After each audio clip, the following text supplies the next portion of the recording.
Good morning students. Result से related एक breaking news आ रही है कि GNDU इवन सेमेस्टर एग्ज़ाम्स का रिज़ल्ट आ गया है। तो जिन जिन क्लासेस का रिज़ल्ट आया है वो हैं bachelor of vocation contemporary form of dance second semester, diploma in Persian part time second semester, PG diploma in personnel management and industrial relations second semester.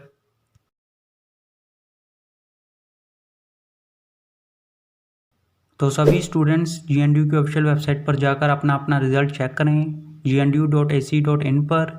All the best सभी students को। उम्मीद है कि आप सबका रिजल्ट बहुत ही अच्छा आया होगा और सभी स्टूडेंट्स पास होंगे। तो जैसे ही किसी और क्लास का या फिर किसी सेमेस्टर का रिजल्ट आता है तो हम आपको बता देंगे। तब तक इस वीडियो को लाइक कर दो, शेयर कर दो, चैनल सब्सक्राइब कर दो और बेल आइकन ज़रूर प्रेस कर देना। Thank you.